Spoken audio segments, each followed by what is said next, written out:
Morning everyone, welcome back to my channel Priyanka Abhiyan. আশা করবো তোমরা সবাই খুব ভালো আছো আর সুস্থ আছো। আমরাও কিন্তু খুব ভালোই আছি। আর আজ হচ্ছে শুক্রবারের একদম সকাল থেকে ব্লগটা স্টার্ট করছি। সকাল বলতে এখন 11টা বাজে।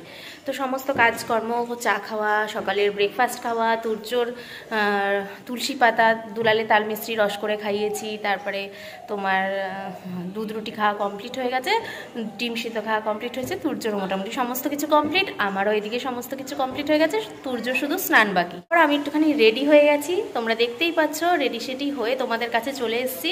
এই কুর্তিটা পরেছি, তার সাথে এই যে এই প্লাজোটা তো পরে একটু মার সাথে এক জায়গায় যাচ্ছি। আর কোথায় যাচ্ছি তো তোমরা সাথে থাকো, স্কিপ না করে পুরো ভিডিওটা দেখতে থাকো, সবটাই জানতে পারবে। আশা করি আজকের ভিডিওটাও তোমাদের খুব খুব খুব ভালো লাগবে। তো তোমরা সাথে থাকো আর স্কিপ না করে পুরো ভিডিওটা দেখতে থাকো। আর যারা চ্যানেলটা এখনও সাবস্ক্রাইব করোনি তাদের উদ্দেশ্যে বলছি, প্লিজ প্লিজ প্লিজ চ্যানেলটা সাবস্ক্রাইব করে দাও তাড়াতাড়ি করে। আর বেল আইকনটাকে অল করে দাও, তাহলে নোটিফিকেশানটা সবার আগে তোমাদের কাছে যাবে। তো চলো সাথে থাকো। আমি কিন্তু মার সাথেই যাচ্ছি। আর মাকে বলেছিলাম যে তুমি মোড়ের মাথায় এসে দাঁড়াও, আমি এখান থেকে যাচ্ছি, তারপরে একসাথে চলে যাব। কিন্তু মা বললো যে মার একটু কাজ বাকি আছে, বললো একটু বাড়িতে আয়, 5-10 মিনিটের মধ্যেই বেরিয়ে যাচ্ছি, তুই বাড়িতে আয়, একদম ডাইরেক্ট যাওয়ার দরকার নেই। তো সেই জন্য এখন আমাদের বাড়িতে যাচ্ছি, আমাদের বাড়ি থেকে মাকে নিয়ে তারপরে যাচ্ছি। আর আজকে কিন্তু আমি মায়ের কাজেই যাচ্ছি। মা কি কাজ আছে মার মেটাবে, তোমরা দেখতেই পাবে। তো চলো। তো আমি বাড়ি যাওয়ার পর মার অল্পই কাজ ছিল, তো কাজ কমপ্লিট করে রেডি হয়ে আমরা কিন্তু বেরিয়েও গেছি। আর বেরিয়ে আমরা কিন্তু ম্যাজিক যে গাড়ি আছে সেই গাড়িতে উঠেও গেছি। দুজন এক জায়গায় সিট পাইনি, তো মা বসেছিল হচ্ছে সামনে ড্রাইভারের, আর আমি পিছনে বসেছিলাম। তো এখন যাচ্ছি হচ্ছে মার অনেক দিনের একটা শখের জিনিস এখানে বানাতে দেওয়া ছিল। মানে ডিজাইনটা আমি পছন্দ করে দিয়েছিলাম, তো ডিজাইনটা আমি দিয়েছিলাম আর এখান থেকে বানাতে দেওয়া ছিল। তো সেটাই আজকে ফাইনালি আনা হলো। আর মা তো ভীষণ ভীষণ খুশি। মানে এটা অনেক দিনের মার পেন্টিং একটা মানে জিনিস, খুব শখের জিনিস। তোমরা দেখতেই পারবে, আর পরে তো দেখাবো, তোমরা জানতেই পারবে কী কিনেছে। তো আমাদের এখানে ব্যারাকপুরের রায় জুয়েলারি প্যালেস আছে, তো সেখান থেকে।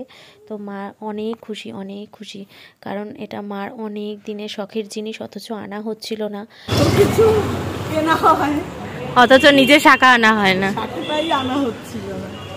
এবার ডিজাইনটা পরে দেখাবো। ঘোড়াটা ছোট হলো বলে ভাবলাম শাখাটাই নিয়ে চলে যাই। হ্যাঁ, প্যাকেজটা ছোট হয়ে গেছে আমাদের, তাই জন্য মা তাও গা করছিল না এটা আনার জন্য। মেনলি আমি জোর করে বলেছি, মা এবার তোমাকে আনতেই হবে, তুমি এত কিছু আমাদের কিনে দাও, অথচ নিজে জিনিসটা আনা হচ্ছে না, তোমার কত শখের জিনিস। তো আনার পর মা ভীষণ খুশি হয়েছে। তো এখন আবার আমরা বাসে উঠে গেছি, তোমরা দেখতেই পাচ্ছ। বাসে দেখো একটাও প্যাসেঞ্জার নেই, শুধু মা আর আমি হচ্ছে প্যাসেঞ্জার। তো এখন একটু যাচ্ছি হচ্ছে ম্যাক্সে। আর ম্যাক্স যেহেতু আমাদের ব্যারাকপুরে নেই, তাই জন্য যেতে হয় আমাদের সোদপুরে। তো ম্যাক্স হচ্ছে ব্যারাকপুরে আসবে, দাদা বৌদির পাশেই নাকি ম্যাক্স হবে। তো সেই বিল্ডিংটা আসলে খুব ভালো হয়, ম্যাক্সের প্রোডাক্ট এত ভালো লাগে। তো সেই জন্য ম্যাক্সের থেকেই আমরা বেশি কেনাকাটি করি। তো এই যে দেখো, মা আর আমি এখন ম্যাক্সে কিন্তু পৌঁছেও গেছি। আর কেন বলো তো ম্যাক্সে এসেছি, সামনে হচ্ছে তরুণের বার্থডে। তো বার্থডে উপলক্ষে আমি একটা তরুণকে সারপ্রাইজ গিফট দেব, আর মা একটা গিফট দেবে। তো মা আগেই দিয়ে দেবে, কারণ তরুণকে বলেছি তো যে ম্যাক্সে যাচ্ছি। তো মানে ও বুঝে গেছে যে ওর জন্য কিছু কেনাকাটা করছি, তো ওকে আমি হচ্ছে সারপ্রাইজটা দেবো। আর বলেছি মা তোমাকে বার্থডের গিফট দেবে, সেই জন্য এসেছি। তো দেখো, আর মা তো জানোই যে শুধু তরুণের জন্য কিনবে না, আবার তুর্যর জন্যও দেখতে থাকে। তো এখানে যেহেতু কিডস আর মেন্সের মানে একই হচ্ছে ফ্লোরে কিডস আর মেন্স, তো ওই জন্য সুবিধাই হয়েছে, একবার তরুণের দিকে যাচ্ছে, একবার তুর্যর দিকে যাচ্ছে। তো এখানে আমাদের কেনাকাটা মোটামুটি কমপ্লিট হয়ে যাচ্ছে। আর মা আবার এখন তুর্যর জন্য দেখতে বেশি ব্যস্ত, তরুণেরটা কমপ্লিট হয়ে গেছে। আমি এখানে ফুলহাতা টি শার্ট দেখছিলাম, তো মা যেহেতু ফুলহাতা টি শার্ট নিল, তো আমি আবার অন্য কিছু নিয়েছি। তো আমাদের কেনাকাটা কমপ্লিট হয়ে গেছে, এবার আমরা বেরাচ্ছি। আর আমরা না এরকম ব্যাগ নিয়ে মানে বেরাই শপিং করতে গেলে, ব্যাগে রেখে দিই, কারণ খুব সুবিধা হয় তাতে। ওই কাগজের ব্যাগগুলো না ফট করে ফেটে যায়, বেকার 10 টাকা দিয়ে কেনার থেকে এরকম ব্যাগ পার্সে রেখে দিলে সেটাতে শপিং করতে ভীষণ সুবিধা হয় জিনিসগুলো ভরতে। তো আবার আমরা বাস পেয়ে গেছি ম্যাক্স থেকে বেরিয়ে, একদম ভালো বাস E32, যেটা কিনা একদম বাড়ির সামনে নামায় আমাদের। আর তারপরে দেখছি যে এখানে ফুচকা বিক্রি হচ্ছে, ফুচকা বসে গেছে। আসলে আমাদের না বিকেল হয়ে গেছিলো বাড়ি আসতে আসতে, তো দুপুরে কিন্তু আমরা এখনও ভাতও খাইনি। তারপর ফুচকা টুচকা খেয়ে বাড়ি আসলাম। তো তখন দেখলে আমরা রাইজুলাস থেকে মা বলেই দিল যে শাখা বাঁধানো বানিয়েছে। তো এটা মার অনেকদিন আগেই বানাতে দেয়া ছিল, ফাইনালি আনা হলো, যেহেতু আমাদের প্যাকেজটা ছোট হয়ে গেছে।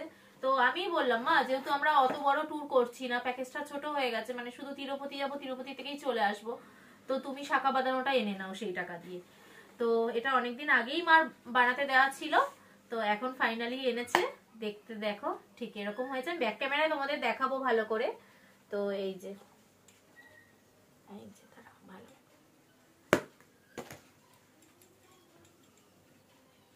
ক্লোজ থেকে আমি দেখাচ্ছি। দেখো ডিজাইনটা আমার দেওয়া, মানে আমার পছন্দের ডিজাইন। চলো ভালো করে তোমাদের ডিজাইনটা দেখিয়ে নিই। তো এই হচ্ছে ডিজাইন, একটা প্রদীপের মতন করা আছে, তারের কাজ আর গিনি গিনি। ডিজাইনটা কিন্তু ভীষণ সুন্দর, আমার তো ভীষণ পছন্দ হয়েছে ডিজাইনটা, ভীষণই সুন্দর।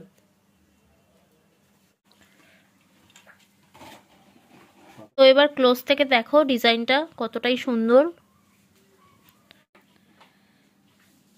তো এই যে ডিজাইনটা দেখো, ক্লোজ থেকে দেখালাম তোমাদের, পুরোটাই কিন্তু এরকম।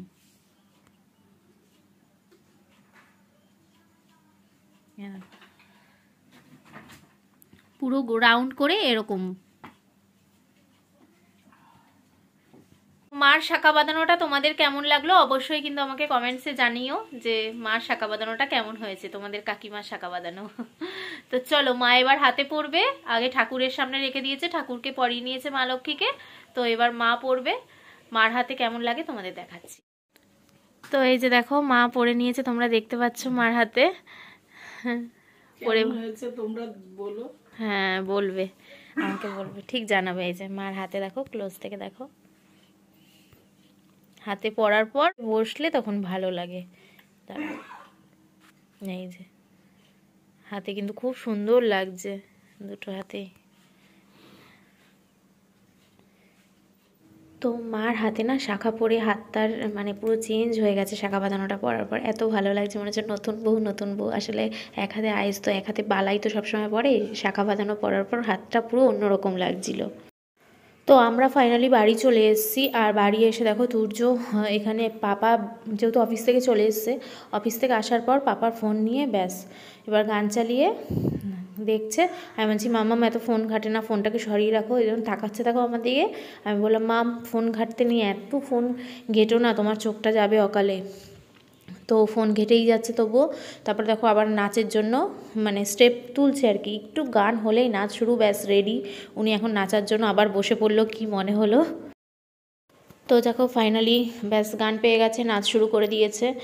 তো এবার একা একা নাচে না আবার বেশিক্ষণ, আমি আবার একটুখানি লাইট জ্বালিয়ে দিলাম, যে মামাম তুমি নাচছো, দাঁড়াও ভালো করে তোমাকে দেখাই সব ফ্রেন্ডসদেরকে। আবার যেই বলেছি বসে গেল। আমি বলছি মাম তুমি নাচো, এতক্ষণ তো খুব সুন্দর নাচছিলে, এখন যেই আমি আবার ক্যামেরা অন করছি তুমি হচ্ছে এরকম করে করছো। তাই এবার আবার বলছে ঠিক আছে বলে আবার উপরে উঠে মানে খাটের উপরে উঠে নাচ শুরু করে দিয়েছে। আবার একটু বাদে বলবে কি আমি নিচে নামবো। তো এইদিকে তরুণ আবার স্নান করে বাথরুম থেকে বেরালো। তো এখন পাপাকে বলছে কি পাপা তুমিও নাচো তুমিও নাচো। তো তরুণ বললো দাঁড়াও আমি তো স্নান করে আসলাম, এখন আগে গায়ে সোয়েটার দিয়ে নিই তারপরে তোমার সাথে নাচবো। পাপাকে জুতো এনে দিল, পাপা জুতো পরো জুতো পরো, জুতো পরে আমার সাথে নাচ করো, এরকম করছে। তা আমি যে পাপাকে নাচ শেখাচ্ছে দেখো না, এত মানে কি বলবো, পাপাকে ভীষণ ভালোবাসে। পাপা অফিস থেকে আসার পর না আর কাউকে চেনে না তখন, মানে সকাল থেকে আমাদের সাথে খুব মানে পীড়িত করবে, মানে খুব আমাদের সাথে তখন খুব খাতির করবে। হ্যাঁ যেই পাপা আসবে তখন আর কাউকে বিন্দুমাত্র চিনবে না, পাপার সাথে এসব আনন্দ করবে। এদিকে ঠাম্মি উপরে এসছে, ঠাম্মিকেও নাচাচ্ছে দেখো না, ঠাম্মি ভুল নাচলে আবার এরকম করছে, ঠাম্মিকে নাচ শেখাচ্ছে, একবার এদিক যাচ্ছে ওদিক যাচ্ছে, ঠাম্মি তো পাচ্ছে না ওর স্টেপ নকল করতে, হেসে মরে যাচ্ছে, যা হাসি হচ্ছিল না কি বলবো। আর এদিকে ট্রলিটা নামিয়ে রেখেছি গোছাবো বলে, ট্রলির উপরে উঠে বসবে। তো তরুণ ট্রলিটাকে এরকম শুইয়ে রেখেছে, নালে না বারবার এরকম সোজা হয়ে থাকলে ট্রলি টানা শুরু করে দিচ্ছে। আমি ঘুরতে যাব, বেরু যাব, এখন পাপা ঠাম্মি দুজনকেই দেখো না নাচাচ্ছে কি হারে। আবার এইদিকে আসতে বলছে, আমাকে নামতে বলছে, মাম্মাম তুমি মাঝখানে থাকো। আমি যদি মাঝখানে থাকি তাহলে ভিডিওটা করবে কে?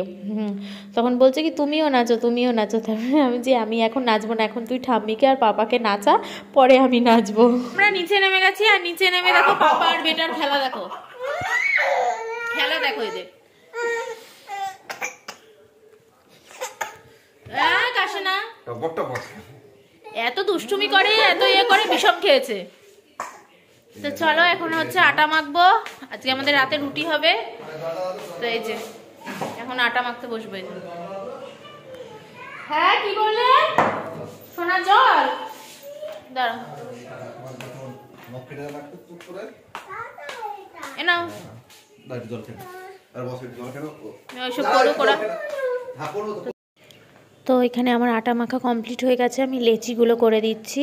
আর ওইদিকে দেখছি যে তুর্যর দুধ জাল হচ্ছে, তুর্যকে ভাত খাওয়ানো কমপ্লিট হয়ে গেছে। ওকে এখন কি করি আমরা 9টার মধ্যে ভাত খাইয়ে দিই। আর রাত্রিবেলা ও তো অনেক দেরি করে মানে জেগে থাকে আমাদের সাথে, একদম উঠবে তারপরে ঘুমাবে। বাচ্চাদের মতন তাড়াতাড়ি খেয়ে দিয়ে ঘুমায় না ও তো বড়দের মতনই ওর সব কারবার। ওই জন্য ও 10:30, 11টা, 11:30টায় ঘুমায়। তো ওই আমাদের ভাত খাওয়া হয়ে গেলে বা ভাত হোক রুটি হোক খাওয়া হয়ে গেলে তখনই ওকে কি করি আমরা ওই দুধ বিস্কুট রাত্রিবেলা খাইয়ে বা দুধ মুড়ি খাইয়ে ঘুম পাড়াই। আর ভাতটা কি করি আমরা আগেই 8:30, 9টার মধ্যে এখন খাইয়ে দিই ওকে, যেহেতু শীতকাল পড়ে গেছে না, অত দেরি করে ভাত খাওয়াই না আমরা। তো আমাদের খাওয়া দাওয়া কমপ্লিট, রুটি আর চিকেন কষা হয়েছিল আজকে আমাদের। আর এরা তো অলরেডি খেয়ে দিয়ে বিছানায় ঢুকে গেছে। তো আজকে সারাটা দিন বেশ ভালোই কাটালাম। কিভাবে কাটালাম সবটাই তোমাদের সাথে শেয়ার করলাম। ভিডিওটা ভালো লাগলে অবশ্যই একটা লাইক, শেয়ার আর কমেন্টস করতে কিন্তু ভুলো না। আর যারা চ্যানেলটা এখনো সাবস্ক্রাইব করনি তাদের উদ্দেশ্যে বলছি, প্লিজ চ্যানেলটা সাবস্ক্রাইব করে আমাদের পাশে থাকো। ফ্যামিলি ফ্রেন্ডসদেরও বলো যাতে চ্যানেলটা সাবস্ক্রাইব করে আমাদের পাশে থাকে। আর তোমরা সবাই খুব ভালো থেকো, সাবধানে থেকো, সুস্থ থেকো। দেখা হচ্ছে একটা নেক্সট সুন্দর ব্লগ নিয়ে। গুড নাইট আর টাটা।